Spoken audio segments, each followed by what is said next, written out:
Hi everybody! In this Facebook video I am going to be talking to you about training contract applications, training contract tips for your application so that you can make the most of your application form and make sure that you succeed to the next stage. I am also going to cover a little bit about the process of applying, and you can ask me questions at any point during this video. All you need to do is just add a comment and I will come to it and answer it for you live on this video. So I'll get to that in a second, but if you haven't met me before, I am Samantha Hope and I'm the Graduate Recruitment Manager at Shoosmiths. So I know a lot of you have been following our videos for some time now, so thank you so much for tuning in again. But if you haven't joined us before, then I really hope that you engage and ask some questions and find that this is a really useful learning experience for you.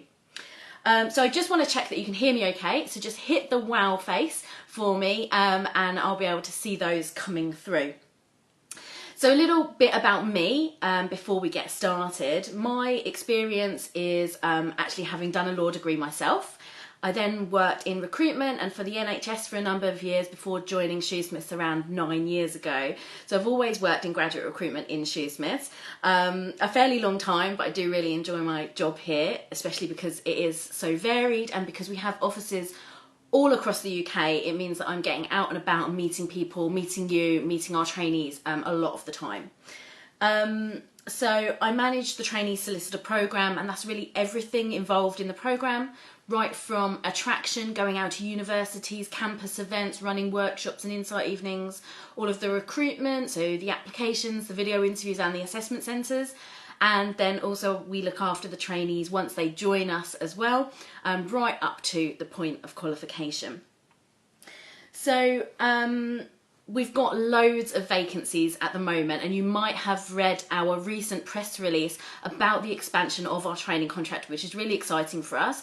We're moving from a place where we were recruiting around 22 trainees per year, and we'll be taking on around 30 per year. Now this is really from immediate effect, which means that we've got some vacancies for 2019 and 2020 that we need to backfill, as well as the 30 vacancies for 2021. So if there's ever been a good time to apply, it is now, because there's far more vacancies available than there would be on a normal year. And if you want the details of that, I will share the press release in the comments at the bottom of this video for you. So I am actually filming from my house today. I've been working from home, so my house is in Cranfield, and if you don't know about Cranfield, it's a village in Bedfordshire, just on the outskirts of Milton Keynes. And although it is a village, it has its own university and airfield, so it's quite unique. I want to know where you're watching us from today. So if you just type into the comments the city, village, town, country, where you're watching us from today, and I can just share this video right now onto Facebook.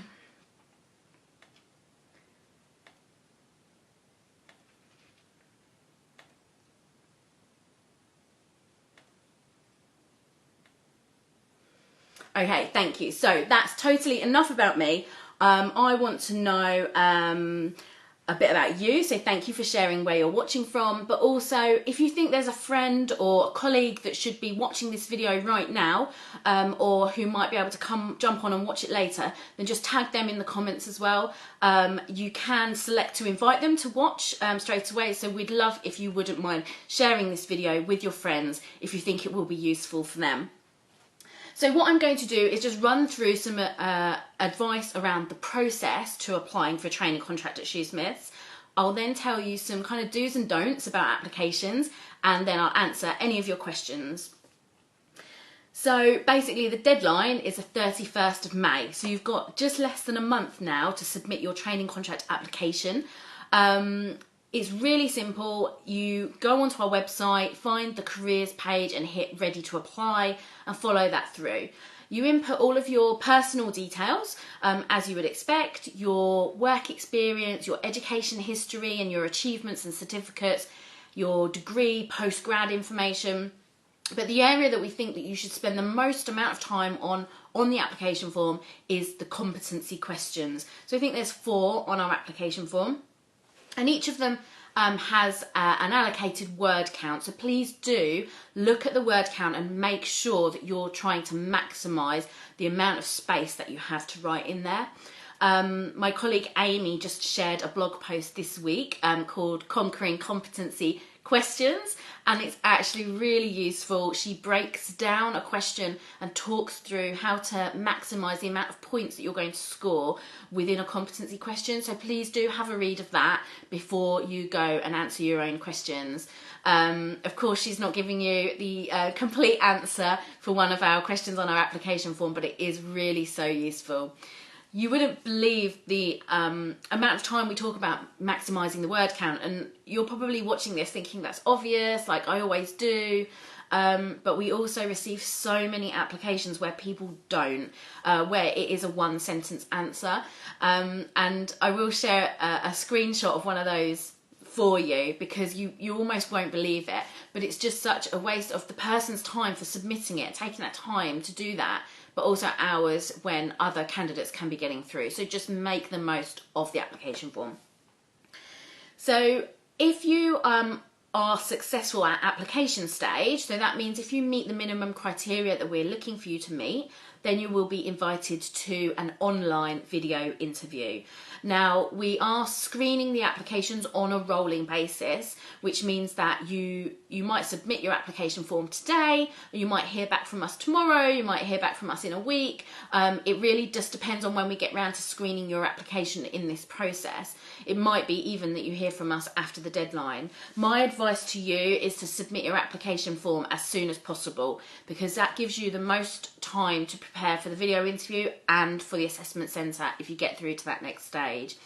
If you leave your application submission right until the 31st of May, we may not screen your application form for 5 days, then you'll be invited to the video interview, and then shortly after that, if you're successful again, you'll be invited to the assessment centre, and then it becomes very tight on time for you having that time to adequately prepare for the assessment centres at the end of June. So do be mindful of that. Get it in as soon as possible if you can now. So with the video interview, you'll have 5 days to respond to that video interview, and you'll be probably sat in a setup like I am today with your phone or your laptop filming you in a kind of plain environment, a quiet environment, and there's lots of hints and tips on the video interview as you go through before you get to the actual questions to help you. But if you've got any questions, of course, you can let us know and we will help. Again, your video interview is then screened, and if you meet the minimum criteria of that, you'll then be invited to the assessment centre. So it sounds like a really simple process when I explain it like that, but of course it takes much more time for you to input the effort to do your application and interview. If you have already applied for a VAC scheme and you've been unsuccessful, then your training contract application is still screened.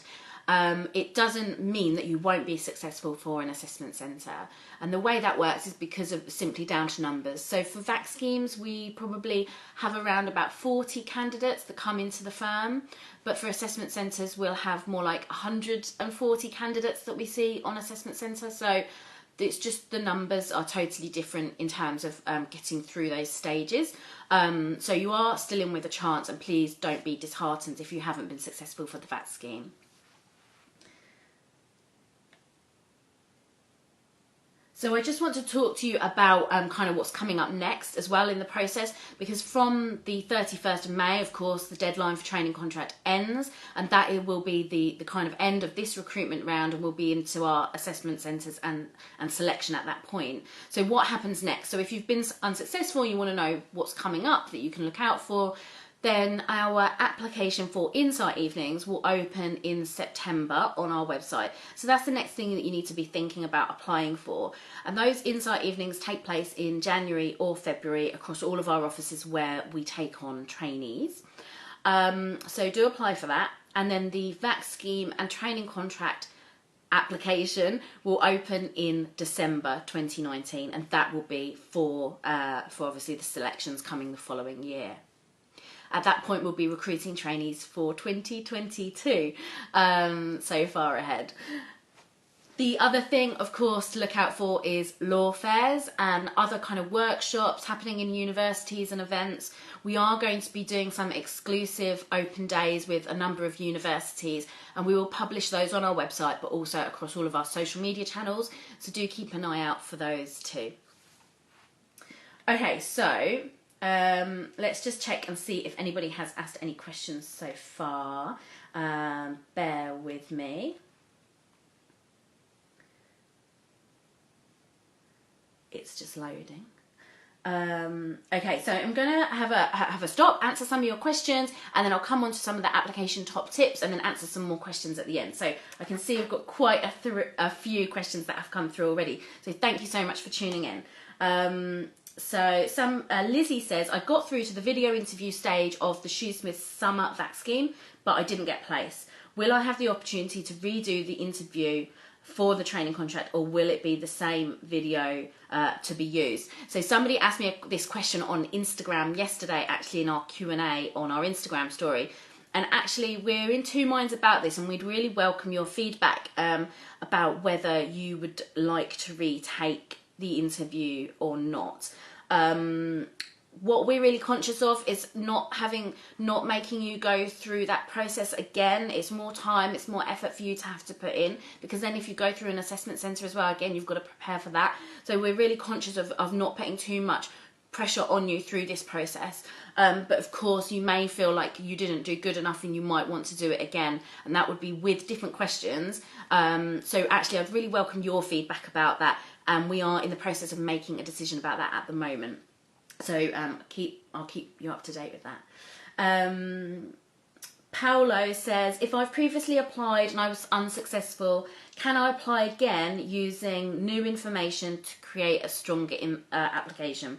So Paolo, yes, absolutely, you can apply again each year. So we don't look back at old applications. In fact, they get removed from the system, GDPR, of course. So your old application won't affect your new one. What we would say is that we would like you to make sure that you do look over those questions and answers, make sure that your application form is as good as it can be, and of course if you've gained any additional experience in that year, then make sure that you include that in your new application. So we've got people watching us from London, Cheshire, London, Bradford, Nottingham, Northamptonshire, Reading, Manchester, Birmingham, Leeds, Swindon, Oxfordshire. Wow, you're all over the place today. This is great. I really love when people are watching us from exotic locations. So if you're like on a sun lounger somewhere really hot at the moment, then do let us know where you are. So Hannah would like to know, what can she expect from the assessment centre? So the assessment centre will be a full day, so kind of from around maybe 9:30, 10 o'clock start until about 3 or 4. And it involves really 4 main exercises. So that would be a group exercise, a written exercise, an interview, and some kind of presentation. So in the morning when you arrive, you'll see me, you'll see our trainees, and some of our partners will come out to network with you in the morning, and it's really relaxed when you arrive. So please, when you first come in, just try and relax as much as you can. I know that's so easy for me to say, but difficult to do on the day, because your nerves and the pressure of the day ahead can really get to you. But honestly, it's a really friendly atmosphere when you first come in, so please do just try and relax into it, and you'll get the most out of the day then. I'll then take you into a room and give you a bit of an introduction into Shoosmiths, and I'll give you really specific information about what vacancies are available for you to apply to. And then you'll be given a preparation task. So that's where you'll have some information, and you'll have some quiet time, individual quiet time, where you can look over the information, work out what the theme is for the day and the things that we're going to be asking you, and get your thoughts into gear at that point. Then we'll have a short break, and then you'll go into your group exercise. So in the group exercise, usually about 8 candidates in each room being assessed, and you'll have a task to complete as a group. After the group exercise, then you may do, say, the written. So the written exercise is more of an in-tray exercise. It's a number of different tasks that you need to do, including looking at your written communication, looking at your logical thinking. There may be some maths questions in there to see how you cope with the logics behind working things out for clients.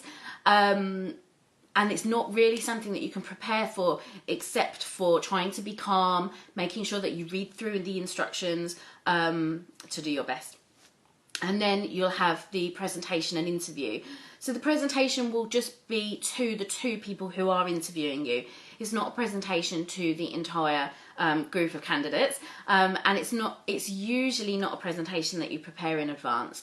So it will probably be something that you're given on the day to prepare. You'll have some time to do it, and then you'll present to those interviewers, and then you'll have a standard, pretty much competency-based interview.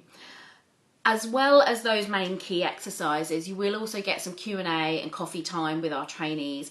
So we call that the kind of downtime, but of course, you know, no time is downtime on an assessment centre. So do make the most of that opportunity to ask the trainees about their experience, learn more about the firm, perhaps the office in particular that you're applying to, and get some information out of them. It is always really important to try and be engaged in that session, even though you might feel nervous waiting for the next exercise that's coming up, but do try and make the most of it. And then we always give you a little goodie to go home with, and we hope that you have a fantastic day and it's not as grilling as assessment centres might seem at the beginning, and then fingers crossed you get some good news after that. So that's the assessment centre in a nutshell. So Liv has asked, where will the 2019 vacancies be? So actually we haven't released the specifics on this data yet. We are expecting that there'll be some vacancies definitely in Manchester and Birmingham, and we will provide some more information about that soon. So if you are in a position where you can start a training contract earlier, so for example September 19 or March 20, then you fill in the normal training contract application for 2021, and then within it you'll see that there's a selection where you can choose whether you can start earlier, and if you can, then we will assess you for the earlier vacancies. So you don't need to do anything really particularly special to be assessed for those earlier vacancies. Okay, so many more questions coming in, which is fantastic today. So let's see, we've got... Marelle would like to know, for the video interview, would we have the chance to complete practice questions that are not more marked before submitting the real thing? Yes, absolutely, in the video interview you do. So the way it works is you'll see a couple of videos of me explaining some of the top tips and how the video interview will work, and then you will be given a practice question and you can replay that and re-answer that as many times as you want, and we don't see that at all, so you don't need to be worried that we are still going to see that. We absolutely don't. And I think the practice question is really good for making sure that you're kind of set up in the frame okay, that you've got the lighting well lit, that perhaps that your volume is really good, so you're clear and concise and not too loud, not too quiet. But of course, for just getting you in the mode for answering questions. And you can do practice questions on your own beforehand too. So you do those practice questions as many times as you want, and then as soon as you hit like go into the interview, that's it, you're into the interview then. Between each question you can have a breather, so you can pause it before you move on to the next question.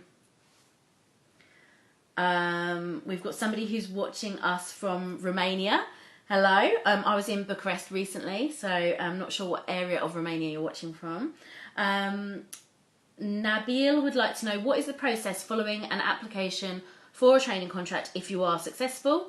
So Nabil, thanks for the question. So I answered this a bit more in the beginning of the video, but you may have only just tuned in. So once you've submitted your application form, you'll get an immediate email come back to you to let you know that we've received the application form.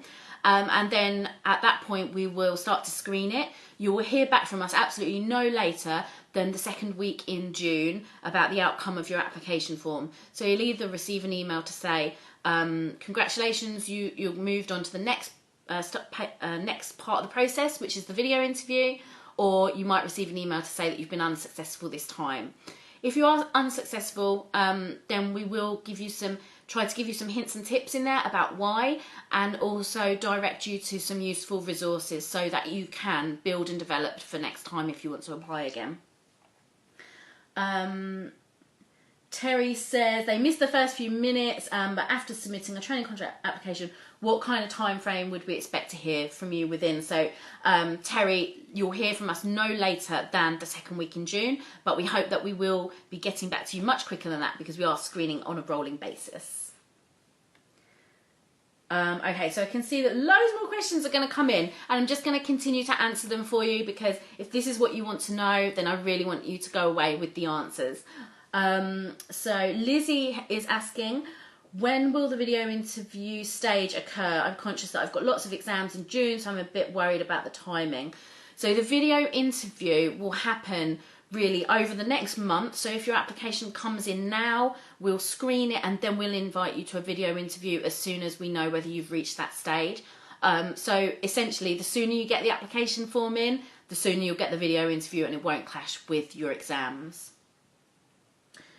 So Megan wants to know, do we recruit on a rolling basis? So what I've talked about is that we are screening applications on a rolling basis, but I want to be clear that we don't recruit on a rolling basis.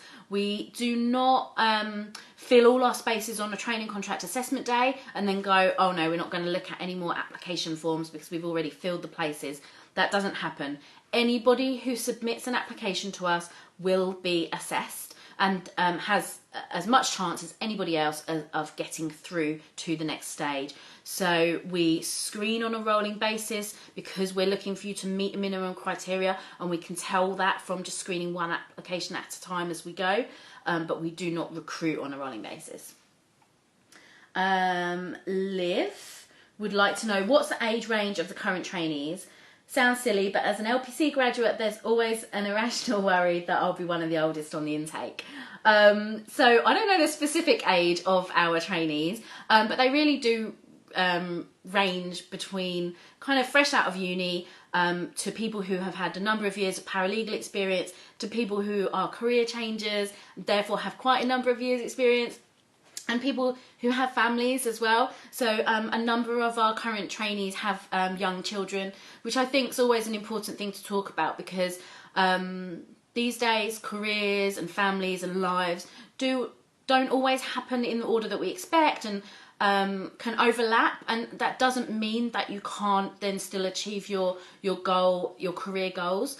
So there is a real range, and please don't let that put you off at all if you are an older student doing the LPC, or if you've already studied and now you're getting some work experience in. From my point of view, I think it's a positive because it means that you've got work experience and life experience that you're going to be bringing to the table that other people might not have. And I think that really you need to think about yourself as an individual rather than putting yourself into any group. So we will look at you as an individual. We will assess your skills, your qualities, and what your values are, and make sure that they align with Shoosmiths. So rather than looking at yourself in this kind of I'm a mature student group, just look at yourself as you and see what skills you've got to bring to us. Let's see, we've got some more coming through. So Helen said that she's watching us from Birmingham. Hi Helen. If we did a combined VAT scheme and training contract application and didn't get the VAT scheme, can we let you know if we've done anything in the meanwhile to improve our application?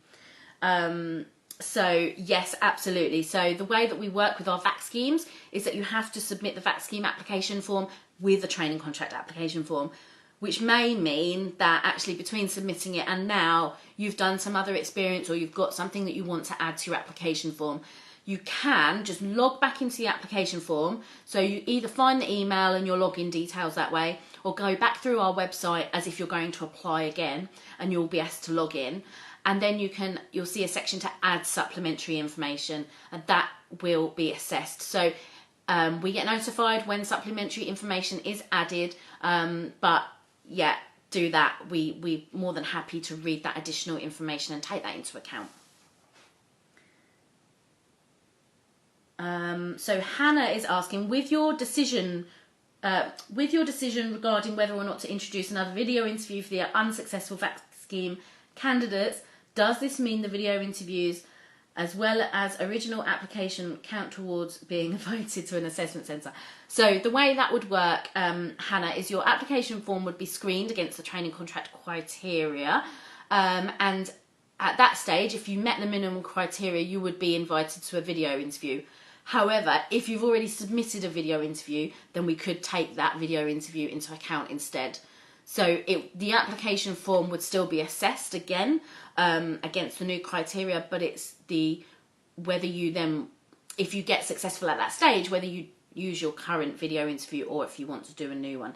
So that's what I'd like your feedback on. And I think somebody just commented before you just to say actually they would like to redo the video interview. So we will keep that in mind. So Maria has asked, I did my undergraduate course and then followed a general LLM rather than going for a paralegal role at the LPC. Would that affect my application given the fact it's not the standard route and it's not a specific stream? So Maria, I think that's really great that you've got that additional experience. There's no specific kind of tick in the box to say like you've got an LLM and you get an extra point for that or anything like that. But in the way that you're going to be able to apply that experience and that knowledge into your application form, video interview and assessment centre should really benefit you. But it's absolutely wouldn't be a negative that you've got that and you've not gone down kind of the LPC route straight away. So it would only be a good thing as long as you're able to apply your knowledge to the application process. Hannah is watching us from Rome. I guess that's pretty exotic. She goes to the University of Nottingham. So hi Hannah, thanks for watching from Rome. Are you on holiday or what are you doing out there? We want to know. So Paolo would like to know, how important is my academic history compared to professional experience for an application with Shoosmiths? I took shortcuts to work earlier when I was younger and gained a lot of experience working instead. So Paolo, it's a really good question actually, because the way that we score our application forms is across 4 or 5 equal parts. So actually it means that neither is more or less important to us. So we look at your academics in 2 parts, which is kind of your A levels or equivalent and your degree. We look at work experience, and then the 4th and 5th sections are competency questions or answers, and also kind of extras, so like spelling and grammar, written communication throughout the application form and things like that. So those are all equal parts, which mean that really neither is less or more important than another, because we look at it as a whole. We look at you as a well-rounded individual, as a whole individual, rather than just going, okay, we'll look at the academics first and then, you know, you didn't reach them, so we move you out of the pile. It doesn't really work like that for us. We're looking at everything at the same time. Okay, so I think I've answered all of the questions that have come in so far. And thank you so much for asking so many great questions. We did a Q&A on our Instagram story yesterday and had loads of questions come in on that as well. So they are still showing all of the answers on our Instagram story at the moment, but I'm also going to save them into an Instagram highlight. So if you haven't had a chance to see them, you'll be able to go onto our Instagram profile and hit the highlights. I think it'll be FAQ, to see some of those questions and answers. As always, you can ask us anything at any time. You can message us on our Facebook page, Twitter, Instagram. You can private message us through any of those channels, or you can email us. So join us at shoosmiths.co.uk, and we will always try and get back to you as soon as possible with an appropriate answer. Somebody asked us today why we share so much information on social media. And I answered her and I said that it's because we want to give a transparent and honest view of a training contract and a role at Shoosmiths. We want to be able to meet your expectations so that when you do join us, there's no hidden nasty surprises, or it's not what you thought it was going to be. So that's why we're so open with the information that we provide. The person that asked me through Instagram said, but we're giving so much information, are we giving people essentially a bit of a helping hand? And I don't think so, because it's one thing for me to sit here and tell you all of this. It's fantastic that you're coming to watch, and that is the first step. But then you've got to go away and still put all of this information into practice. Make sure that you're applying, that you're fulfilling the word count, that you make the most of the time that you've got to prepare for video interview, etc. So there's still so much onus on you to make sure that you succeed. But we want to do what we can to help. So do ask us questions. And I think the other reason as well is that it's really important for the profession.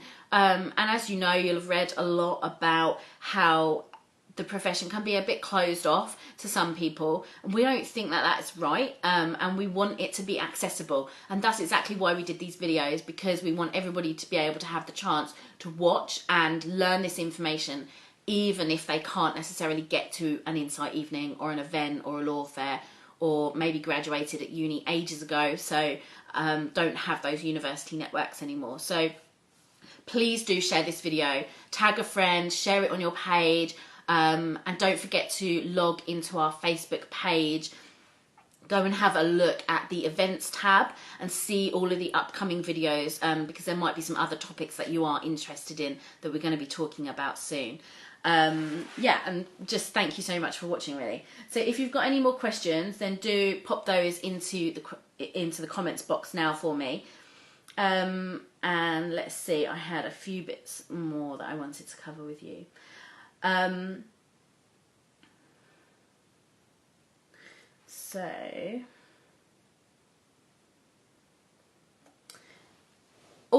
So what I wanted to ask you is if you've got any top tips that you want to share. So if you do, you can comment those in and we'll share those top tips for you. Because I think that's a great way to be able to learn from peers, especially if people are at different stages in their studies and career. Perhaps people are already qualified. Then the information that you're able to share to others who are going through the same selection processes, I think, is incredibly useful. So don't underestimate that. Do share if you've got a top tip for training contract application form. So you've got just about 4 weeks left to apply until the 31st of May. So just go to our website after this video if you've not started your application already, and get started. You can save it and come back to it in a week or so, you know, with more information. You don't need to do it all in one sitting. So I've mentioned going to our events and seeing what we've got coming up. I've mentioned the Instagram story, just making sure I've covered everything today. So I'm going to round things up because we've been live for about 35 minutes now, and I know this makes it incredibly long for somebody who's rewatching this later on. If you are rewatching this, then you can still ask me a question. Just pop it in the comments. We do jump back on here and answer those for you. If you like what we've been talking about as well, just let us know. Hit the love heart, hit the happy face. Just let us know that you like what we're going on about. And if you think there's a topic that we haven't covered, let us know. We will cover it. We will absolutely take your feedback on board. I just want to do a bit of a plug, really, and a quick shout out to my team, who I'm going to be spending this evening with. So we've been nominated for 4 awards at the HR in Law Awards, which is just incredible. The Health, Inclusion and Wellbeing team have been nominated for 2 different awards to do with wellbeing and inclusion. The Graduate Recruitment team have been nominated for Best Trainee Recruitment Campaign, and also myself, I've been nominated for Best Individual Contribution, which I'm so chuffed about, and really honoured actually to even be nominated. So please do wish us the best of luck for this evening. Keep an eye out on social media to see if we end up taking any of those awards home with us from the event. The hashtag to kind of keep an eye on the conversation is hashtag HR in Law Awards 19. But of course, follow us on Shoosmiths accounts and you'll be able to see what's going on as well. Thank you so much for watching. Hit that love button if you like what we've been talking about today, and I look forward to receiving your application form soon. Good luck!